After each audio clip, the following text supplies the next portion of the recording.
Hi guys. Hi guys. Nandito po tayo ngayon sa Midas Hotel. Okay? Ayan, yung entrance. Oh. Dito po yung entrance. The Midas Hotel. For the first time in my life na nakapasok tayo sa Midas. Ayan. Tignan natin yung mga kasama natin. Bulagay natin sila. Ayan sila. Ayan sila. Ayan sila. Ayan, ito po guys. Ito po yung loob ng Midas. Ito yung kwarto namin. Kami po yung nasa 1515. Ito po yung labas. Kung makikita natin yung Ruas Boulevard. No? Ayan yung Ruas Boulevard. Ang daming dumadaan, daming sakyan. Diyan kami kanina dumaan. Umikot kami sa ilalim ng tulay ng Heritage. Ayan. EDSA. Diyan kami umikot. Nag-U-turn kami dyan mga friends. At ngayon, nandito na tayo sa loob ng Midas Hotel. Ayan. Ito yung aming kwarto. Ayan. Sa labi. Ayan. Sa labi, okay. Tapos nandito po tayo ngayon. Lalabas po tayo. Enjoy natin ang hotel. Lalabas po tayo dito sa pinaka-terrace ng hotel. Ayan. Nandito po tayo.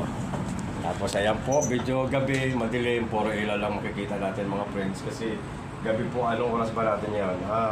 Tayo po ay nasa alas 10 in punto ng gabi dito sa Midas Hotel. Ayan, oh.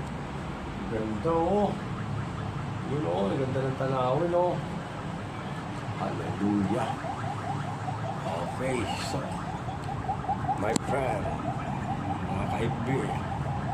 Ayan, dito na tayo. Pasok na tayo ulit kasi medyo mainit sa labas, sa terrace, medyo mainit kaya magpalamig-lamig muna tayo dito sa loob ng ating kwarto. Ayan, sara natin. Tas. Ayan sila. Nakaputi rin ako. Ayan sila, oh. Ini-enjoy nila yung lamig at ganda ng aming napuntahang hotel. Ayan, oh. Shoutout nga pala sa mga may kumain Ayan. din. Yun yung aming master, giniginaw. Nagkumot. Nanonood muna sila ng mga balita sa ibang bansa. TV natin. Grabe.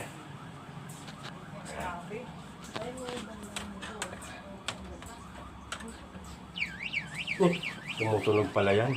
Tigilan mo yun.